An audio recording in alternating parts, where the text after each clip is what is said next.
Paper solve ചെയ്യാം. BVAE 181. ഒന്നാമത്തെ question, who developed the concept of determinism?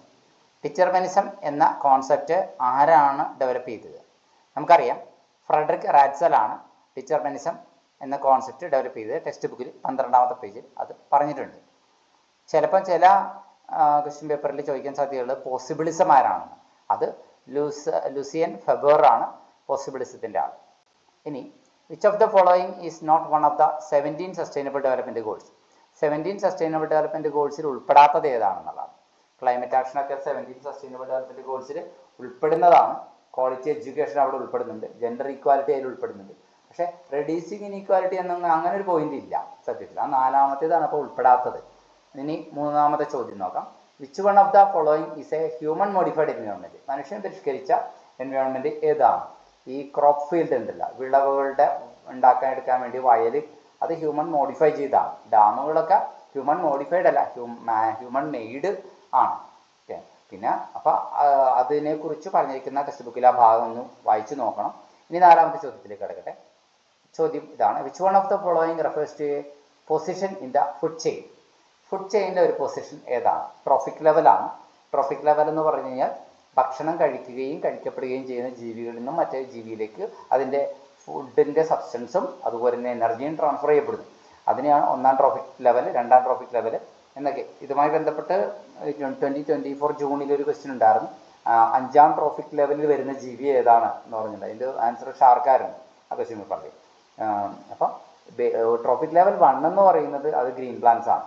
Green പ്ലാന്റ്സിനെ തിന്നുന്ന ഹെർബിവറസ് ആയിട്ടുള്ള, അതായത് സസ്യഭുക്കുകളായ ജീവികളാണ് ട്രോഫിക് ലെവൽ 2 വരിക. പിന്നെ അതിനെ പിടിച്ച് തിന്നുന്ന കാർണിവറസ് ആയിട്ടുള്ള ചെറിയ ജീവികളാണ് ട്രോഫിക് ലെവൽ 3 വരിക. അതിനേക്കാൾ വലിയ കാർണിവറസ് ആയിട്ടുള്ളതാണ് ട്രോഫിക് ലെവൽ 4 വരിക. ട്രോഫിക് ലെവൽ 5 വരുന്ന ടോപ്പ് കാർണിവറസ് ആയിട്ടുള്ള ആൾക്കാരാണ് വരിക. അപ്പോൾ ഷാർക്ക് അവിടെ പറഞ്ഞിരിക്കുന്നതിൽ ടോപ്പ് കാർണിവറസ് ആണ്. ഇനി 5ാമത്തെ ചോദ്യം, in the biosphere water component is known as dash? ബയോസ്ഫിയറിലെ വാട്ടർ കമ്പണന്റിനെ പറയുന്ന വേറൊരു പേര് എന്താണെന്നാണ് ചോദ്യം. 5ാമത്തെ ചോദ്യം. അവിടെ ഹൈഡ്രോസ്ഫിയർ എന്നാണ് പറയുന്നത് വാട്ടർ കമ്പണന്റ്. ജലം എന്നുള്ളതിന് ഹൈഡ്രോ എന്ന വാക്കിൻ്റെ അർത്ഥം തന്നെ ജലം എന്നാണല്ലോ അർത്ഥം. ഓക്കെ, ഇനി 6ാമത്തെ ചോദ്യം, sulphur cycle is an example of dash? Sulphur cycle ഒരു തരത്തിൽ പറഞ്ഞാൽ ഗേഷ്യസ് ആയിട്ടുള്ള സൈക്കിളുമാണ്, എന്നാൽ സെഡിമെൻ്ററി സൈക്കിളുമാണ്. രണ്ടുമുണ്ട്. കടലിൽ അതൊന്ന് അടിഞ്ഞുകൂടുകയും ചെയ്യുന്നുണ്ട് സൾഫർ. എന്നാൽ സൾഫർ വാതകമായിട്ട് ചാക്രികമായി കറങ്ങി വരികയും ചെയ്യുന്നുണ്ട്.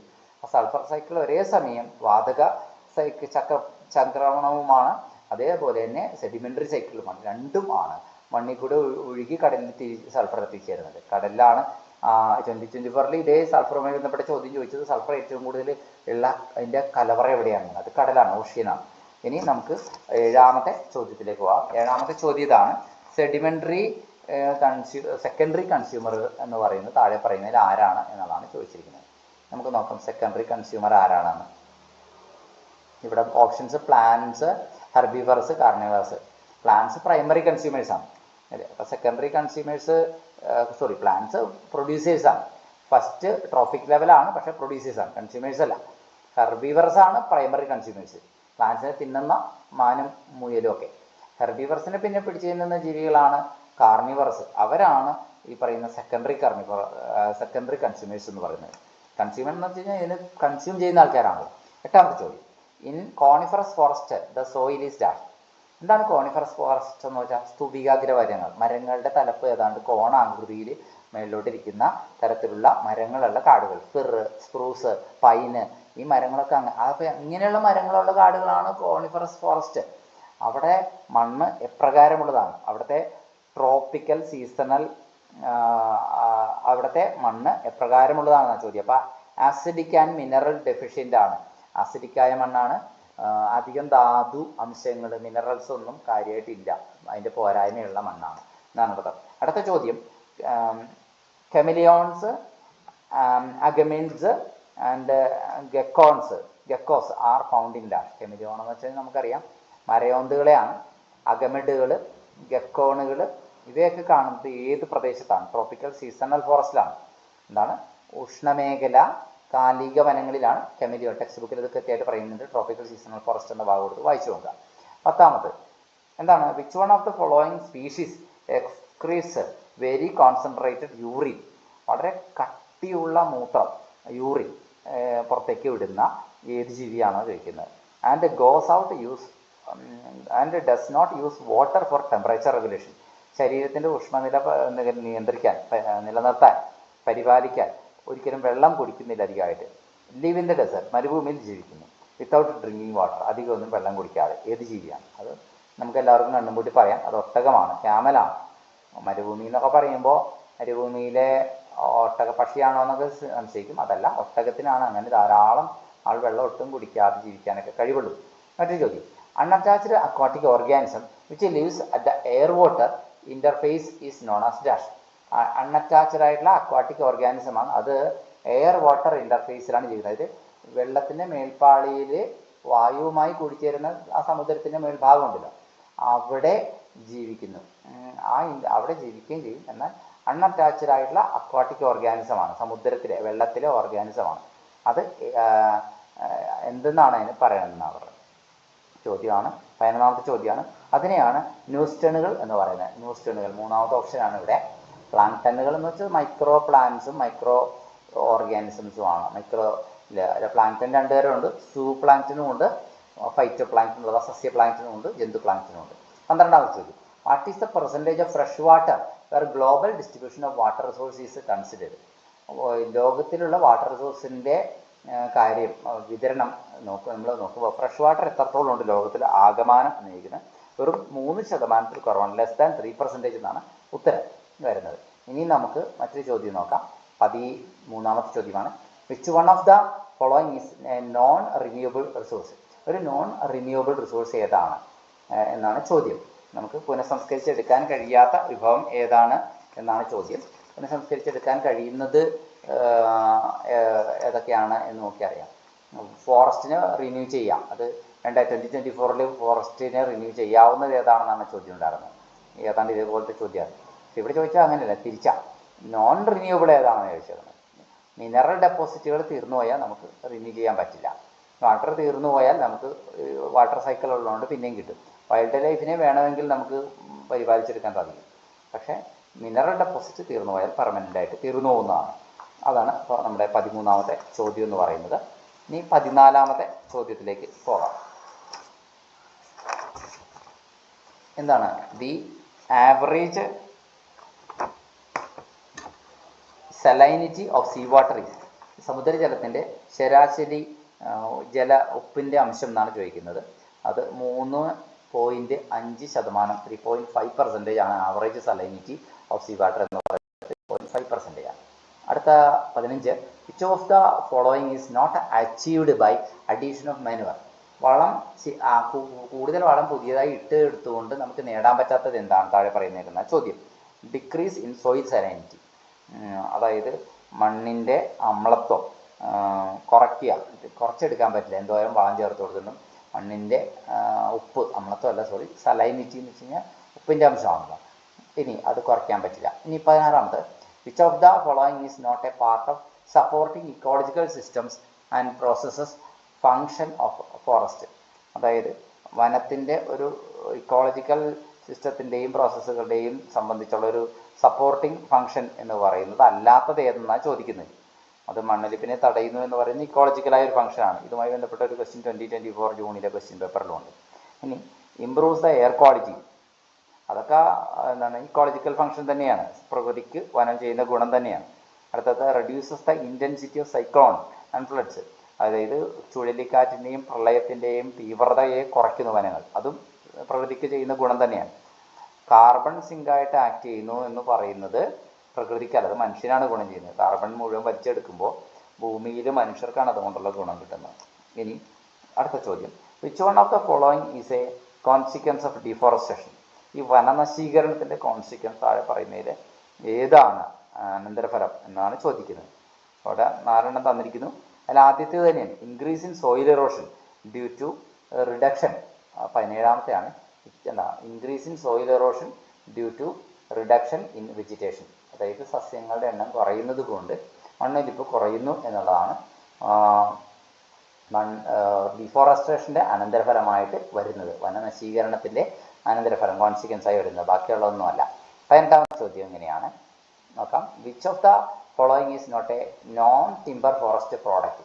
അതായത് വനവിഭവം ആണ്, പക്ഷേ തടിയല്ലാത്ത വനവിഭവം, NTFP എന്നാണ് ഇതിനെ ഷോർട്ട് ഫോം ആയിട്ട് പറയുന്നത്. നോൺ ടിമ്പർ, ടിമ്പർ തടിയാണല്ലോ, മരത്തിൻ്റെ തടി. ഫോറസ്റ്റ് പ്രോഡക്റ്റ് ഏതാണെന്നാണ് ചോദിക്കുന്നത്. അപ്പോൾ തടി കൂടാതെ ഉള്ളത് എന്ന് പറയുന്നത് ഇവിടെ വിറക് എന്ന് പറയുന്നതാണ്, ഫയർവുഡ് എന്നാണ്.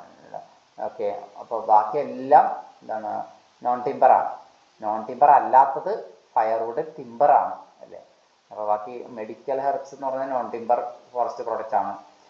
എഡിബിൾ ലീവ്സും ഫ്ലവേഴ്സും അതൊക്കെ എന്താണ് നോൺ ടിമ്പർ ഫോറസ്റ്റ് പ്രോഡക്റ്റ് ആണ്. എഡിബിൾ ഫ്രൂട്ട്സ് നോൺ ടിമ്പറാണ്. പക്ഷേ ഫയർവുഡ് എന്ന് വെച്ചാൽ വിറകാണ്, അത് ടിമ്പറിൽ നിന്നാണ് എടുക്കുന്നത്. അപ്പോൾ അല്ലാത്തത് ഏതെന്നാണ് ചോദിച്ചേക്കണത് അല്ലേ. ഇനി നമുക്ക് മറ്റൊരു ചോദ്യം നോക്കാം. 19ാമത്തെ ചോദ്യമാണ്.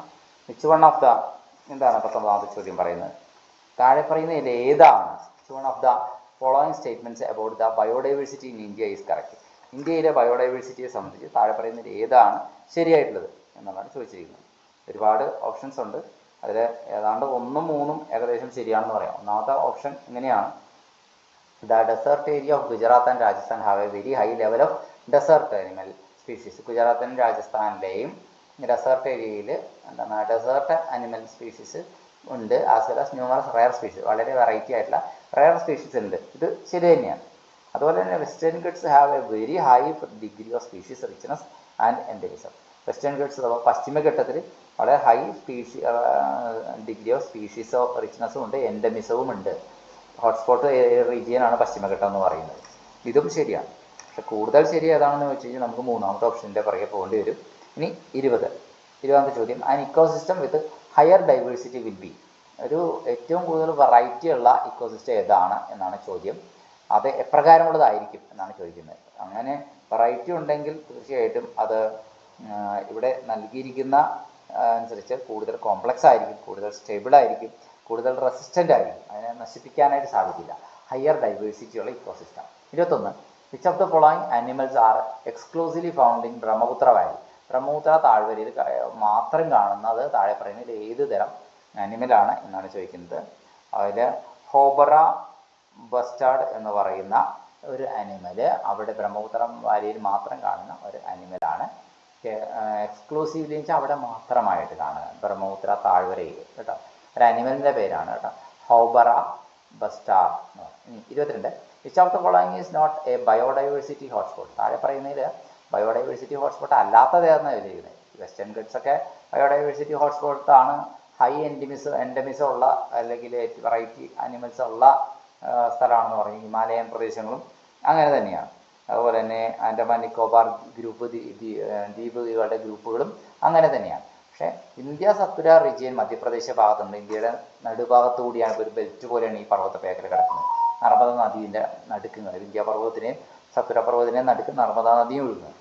ഇവിടെ നമുക്കൊരു ബയോഡൈവേഴ്സിറ്റി ഹോട്ട്സ്പോട്ട് എന്ന് പറയാൻ പറ്റില്ല. അതാവും 4ാമത്തെയാണ് ഇവിടുത്തെ ഉത്തരമായിട്ട് വരുന്നത്. 23ാമത്തെ ചോദ്യം: what percentage of energy needs of India are met by natural gas? പ്രകൃതിവാതകം കൊണ്ട് ഇന്ത്യയുടെ ഊർജ്ജ ആവശ്യം എത്ര ശതമാനം നമുക്ക് നിറവേറ്റാൻ പറ്റുന്നുണ്ട്? 6% എന്നാണ് ഉത്തരം. Sludge gas largely consist of. Sludge ഗ്യാസിൽ 65% മീഥേനാണ് ഉള്ളത് നമുക്കറിയാം. അപ്പോൾ ഏറ്റവും കൂടുതൽ എന്താണ് സ്ലഡ്ജ് ഗ്യാസിലുള്ളത് ഏതാണ്? മീഥേനാണ് എന്ന് നമുക്ക് പറയേണ്ടി വരും. ഇനി അപ്പോൾ 24 കഴിഞ്ഞ് ഇനി അടുത്തത് 25ാമത്തെ ക്വസ്റ്റ്യനാണ്. എന്താണ് 25ാമത്തെ ക്വസ്റ്റ്യൻ നോക്കാം. Which one of the following is not a non conventional source of energy? താഴെ പറയുന്നതിൽ ഏതാണ് ഒരു non conventional source of energy അല്ലാത്തതെന്നാണ് ചോദിച്ചിരിക്കുന്നത്. അപ്പോൾ എന്താണ് പരമ്പരാഗതമല്ലാത്ത ഊർജ്ജ ഉറവിടം അല്ലാത്തത് ഏതെന്നാണ് ചോദിച്ചിരിക്കുന്നത്. കേട്ടോ, ശ്രദ്ധിച്ച് ഉത്തരം എഴുതണം അല്ലേ. Non conventional source of energy ഏതാണെന്നല്ല ചോദിച്ചിരിക്കുന്നത്. ഏതാണെന്ന് ചോദിച്ചാൽ നമുക്ക് സൂര്യപ്രകാശമോ സോളാറെന്നോ വിൻഡ് എനർജിന്നോ ഹൈഡ്രോ എന്നൊക്കെ പറയാം. അല്ലാത്തത് ഏതെന്ന് വെച്ചിരിക്കുന്നത്. ഇവിടെ സോളാർ വന്നിട്ടുണ്ട്, സോളാർ പറ്റില്ല. വിൻഡ് എനർജി പറ്റില്ല. ബയോമാസ് വരുന്നുണ്ട്, അതുമല്ല. ഫോസിൽ ഫ്യൂവൽ കത്തിക്കാന്നാണ്, പെട്രോളിയം കത്തിക്കുന്നത് non conventional source of energy അല്ല അല്ലേ. അപ്പോൾ അതാണ് നമ്മൾ ഉത്തരമായിട്ട് എഴുതുന്നത്. ഫോസിൽ ഫ്യൂവൽ, വിറകോ പെട്രോളിയമോ കൽക്കരിയോ എന്ത് കത്തിച്ചാലും ഫോസിൽ ഫ്യൂവലാണ് അല്ലേ. ഫോസിൽ ഫ്യൂവൽ വിഭാഗത്തിൽപ്പെടുന്ന വേണിവേല ഇതൊന്നും കത്തിച്ചാൽ അത് non conventional source of energy അല്ല. ഇതിനടുത്ത് 26. Which of the following is not an adverse effect of the construction of major dams in India? ഇന്ത്യയിൽ വലിയ വലിയ ഡാമുകൾ പണിതാൽ